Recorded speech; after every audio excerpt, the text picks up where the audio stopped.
Hey everyone, we have a very special guest here at Nick Drinks. We have Matt Pietrek, who is Cocktail Wonk. You can find him on cocktailwonk.com as well as all the various social media handles, where basically he is a master of rum. He knows a ton about rum, he reports on it, he writes for a number of different publications for it, among the many other things he has. So what we want to do is sit down at Tails, talk a little bit about rum, educate people, and talk a little bit about the rum movement. Nick Drinks. Cheers. Cheers. Talk about what we have. So what we have in front of us right now is Mount Gay XO Cask Strength, special release from Mount Gay, which is in Barbados. A very well-known rum producer going back to at least 1703, if I remember correctly. Their XO is a very well-known, very well-known expression, but they've recently reduced the cask strength, and this is, to me, this is like one of the sort of 2 or 3 canonical Bajan rums. Like when you drink this, you go like, this is the flavor of rum. This is what rum's flavor is, as opposed to a whiskey flavor or a gin flavor, for example. To be called a rum, what do you need to have? So the rum there are no global rum regulations in the same way that there are no global whiskey regulations. And the same way there are no brandy regulations. So is it basically just sugar? Yeah. Make a spirit with sugar? So there's general consensus, like very broadly. Like if it's made from grain, it's a whiskey. If it's made from fruit, it's a brandy. If it's made from a cane, from sugar cane, it's a rum. Beyond that, different countries have different designations of, like, if you want to be called a rum from Jamaica, you must do this. If you want to be called a Martinique rum AOC, you follow these rules. So we have rules in the same way that bourbon has a set of rules, in the same way the single malt Scotch whiskey has rules. So. And you were saying that people have kind of challenged you on that. You said you wrote an article recently, and people have said, no, there's totally these rules. And I think you kind of flipped it around, like, no, you're talking categories, not specific. Exactly. Yeah, people like, it's become very, very popular to say, well, rum has no rules, and so that's why it's so diverse, and that's where all these different styles and categories, and Ron Zacapa versus versus Mount Gay versus Cachaça, for example. The thing is that it's a very broad category. It's like what it's made from makes it either a whiskey, a rum, a brandy, or a mezcal, basically. Those are the very broad categories. Sure. And you wouldn't think to go to whiskey and say, well, there are no whiskey rules. No, he's like, well, there are whiskey rules for whiskey made in the United States. It's got to be called bourbon. Whiskey made in Scotland, to be called single malt Scotch whiskey, for example. We have the same thing in rum. We have, Martinique has the AOC. Jamaica has a GI. Even Cuba, I recently discovered when I was in Cuba, they have a geographical indication. We have our rules, just that the consumer isn't really aware of them, and in fact, even the producers and the retailers aren't aware of them. So big online stores, and I won't name them, but a few of them, they will list whiskeys under bourbon. They'll give you bourbons and single malts, scotches and Japanese whiskeys and cognacs and piscos. But then when you get to the rum category, they say rum. There's rum, and you're like, no, you're doing a disservice to the category. Sure. So as part of that price, is there more? There's more money to be made in rum, there's more money to be made in whiskey. Therefore, they're going to take that more time. Whereas opposed to with rum, maybe the price points are lower. Well, it's interesting. Something I sort of latched onto today, watching Richard Seal talk about rum and the categorizations and the attempt to premiumize it, is that in America, when we decided to promote bourbon, there's money behind it, and likewise in Scotland, there was money, and the big companies they have money to promote, this is why our product is special. And rum, being from the Caribbean, there's not a whole lot of money to sort of push that notion of the premium product, if you will. I think that's starting to change. We see some of the bigger companies, some of the bigger, better known rum companies, for example, Mount Gay is now owned by Remy Martin. Remy Cointreau, and Appleton is owned by Campari, for example. I think those big corporate ownerships may start pushing the attempt to sort of diversify, premiumize the category to show the consumer like a Jamaican rum is not the same as a Bajan rum, it's not the same from a Martinique rum, and these are different from a very basic white rum with no flavor. So I want to talk about, so you talked about some of the big brands that have picked up some of these little guys. With whiskey, there are so many little kind of mom and pops, if you will, that have kind of popped up. Right. I see that a little bit in products with rum, but not as much. Right. Is it harder to make rum? Why are there not as many kind of little teeny tiny rum producers, or are there and I just don't know about them? Yeah, that's a really interesting question. It's not hard to make a rum. In fact, it's actually easier to make a rum, I would say, than a whiskey, for example. Oh, okay. In the sense that if you're buying molasses, if let's imagine you decide you want to make rum in Kansas City, like you can literally order molasses and have it shipped to you. You mix it with some water, you throw some yeast in there. There you go. Mm-hmm. Whiskey's harder in that you have to like take the grains, you got to cook them, and you gotta like extract the sugars from them. It's actually like rum is almost the simplest thing you can. Well, yeah. With grain, you're trying to get to the sugar. You're trying to get to sugar, and with rum the sugar is the sugar. Yeah, right. Exactly. And and so. We'll see lots of sort of like smaller craft distilleries, like they're putting out a bunch of products. They're putting, we have this brandy, we have this rum, and we have this whiskey, and we have this vodka, we have this gin.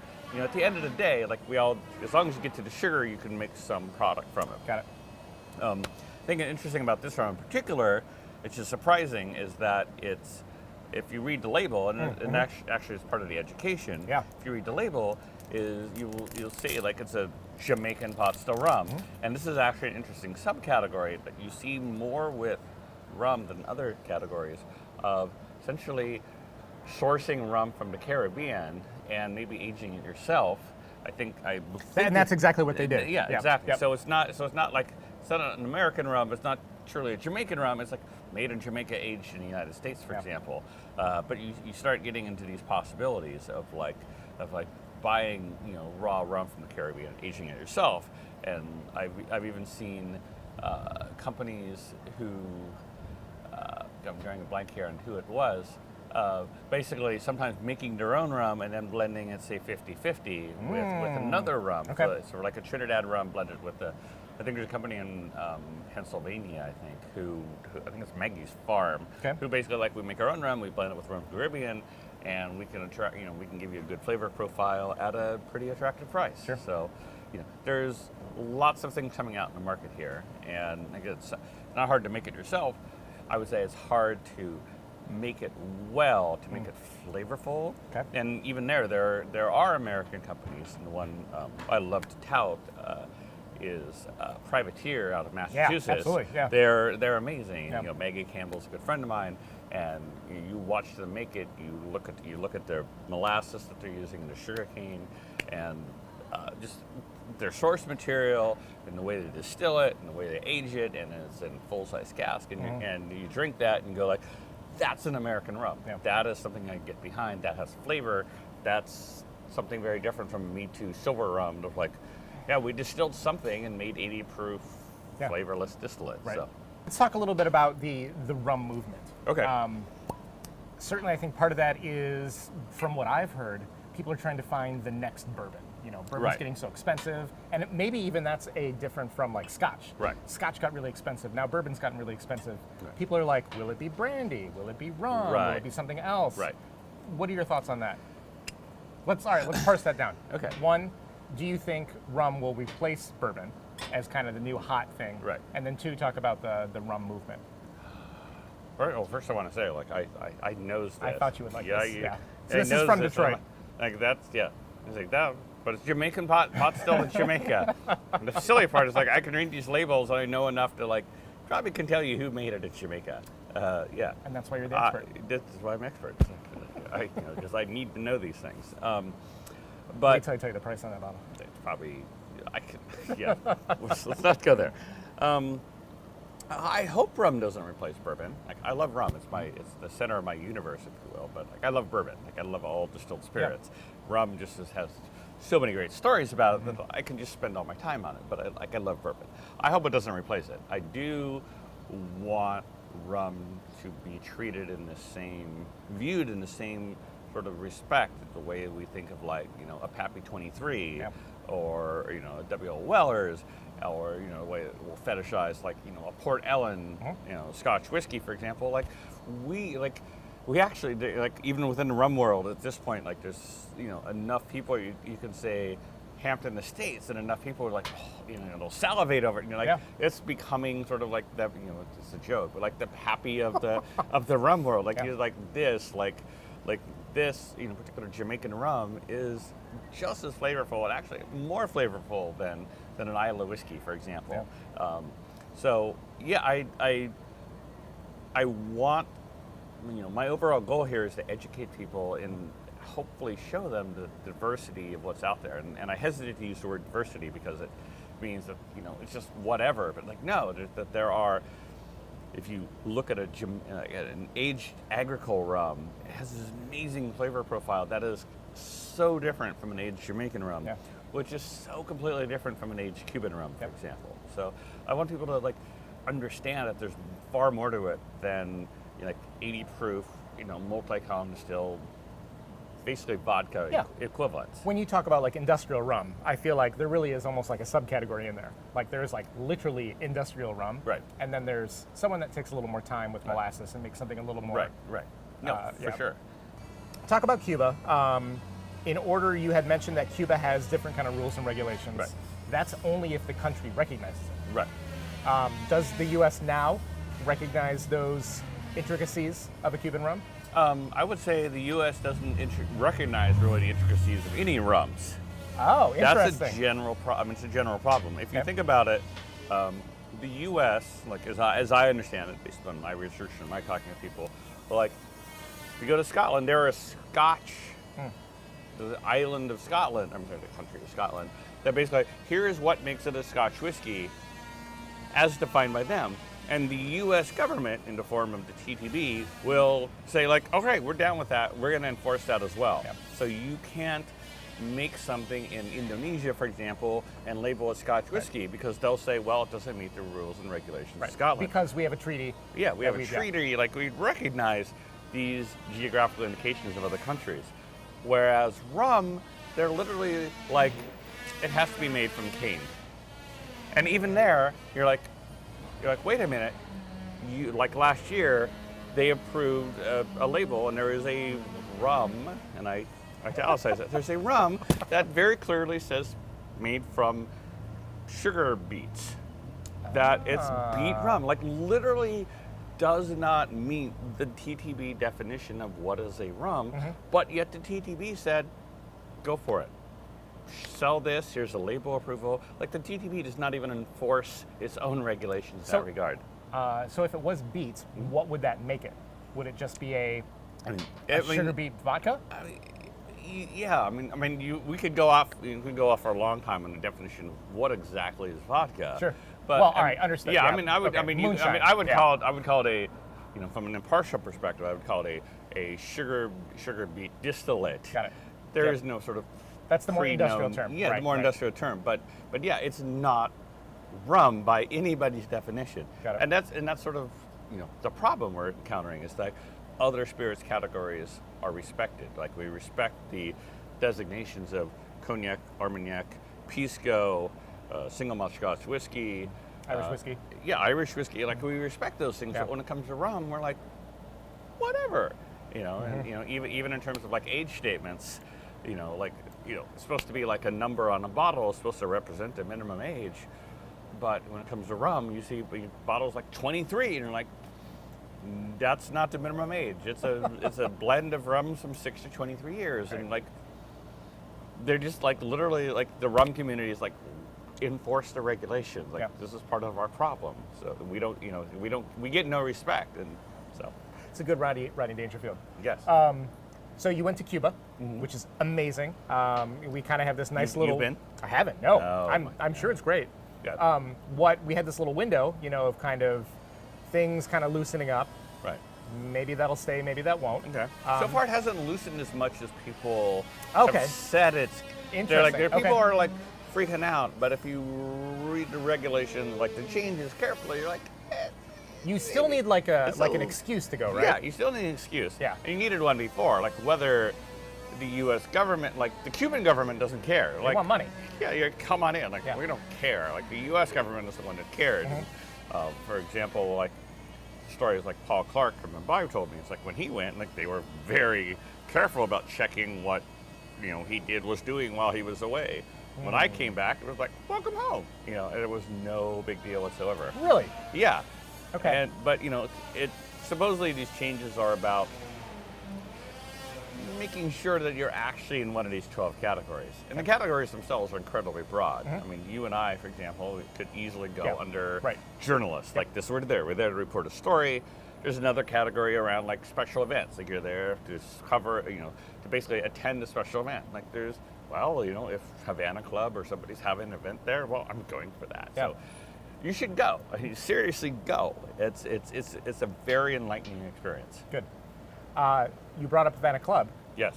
Do you want to talk about the pending trademark dispute that could be coming? That is a royal mess. Because kind of when things sounded like they were loosening, yeah.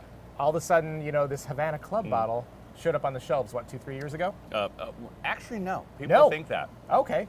It showed up on the shelf actually in 1996. Really? Way back when. There was just a few cases. Okay, and maybe it just wasn't picked up in Detroit. It wasn't picked up by the national media. Ah. But essentially, there's actually a very good book I'm sort of like working my way through about called Bacardi and the Long Fight for Cuba. Yeah.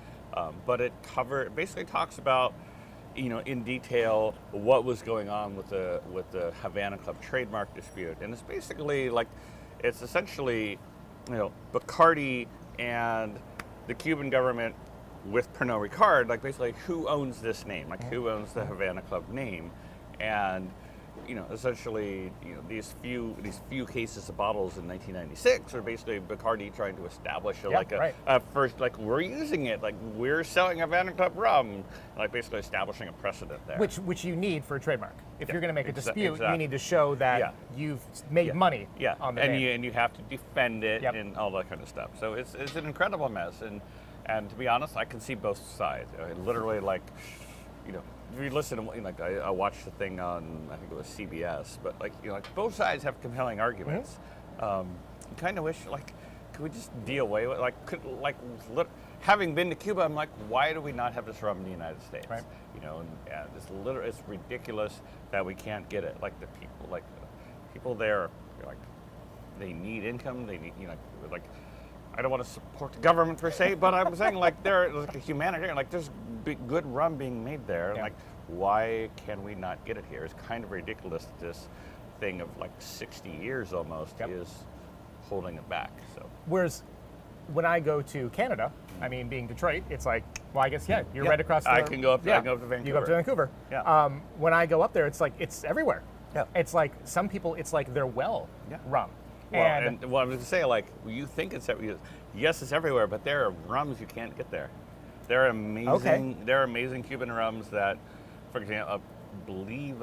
Also Havana Club. So we'll say. I'm saying the Havana Club. Right. I'm saying that there are amazing Havana Club rums that aren't in Canada yet. If you go to Mexico, I believe you can get the Selection de Maestros. There's a broad, Havana Club itself has a broad category line. But Canada basically gets the 3 and a 7, which are great rums. Mm-hmm. They're actually great rums. I don't want to diminish them by saying by they're great rums. But that's kind of how they're treated too. But they're great rums. But it's like go to Mexico or go to Cuba itself, and there's really nice stuff. Neat. So yeah. All right, so you're a bourbon drinker. Mm-hmm. That's what you know. You want to get into... Well, I'm a rum drinker, but I'm also a bourbon. No. I'm not saying you. I'm saying this is okay. the mythical listener, watcher. Yes. Okay. They like bourbon. They're into it. How would you get them into rum that would kind of be the next step from bourbon? What would you say, something like one of these products? Okay. Yeah. What would be your intro? You can go to the liquor store, grab it. Okay. Fairly common. In terms of what brands would I what sort of styles? I don't want you to play two favorites. Yeah. But how would you convince someone? Okay.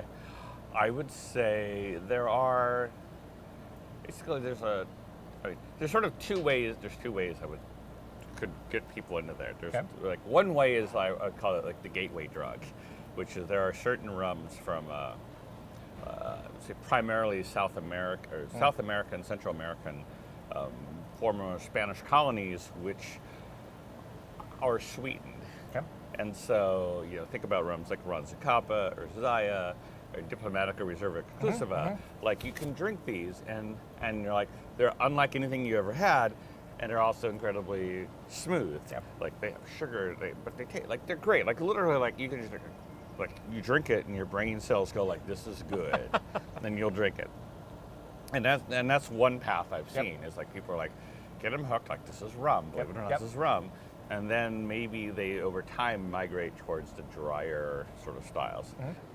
How can people find you? How can people learn more? I am Cocktail Wonk, all one word. Instagram, Twitter. My blog is cocktailwonk.com. Check it out. Cool. Thank you so much. Thank you. Thank you for watching. This has been Nick Drinks. Check out his stuff. Until next time, cheers. Cheers.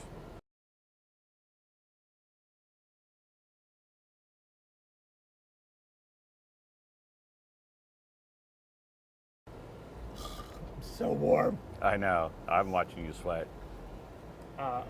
This is an air conditioner right here. So if you guys know how air conditioners work, cold air goes in that way, hot air comes out this way.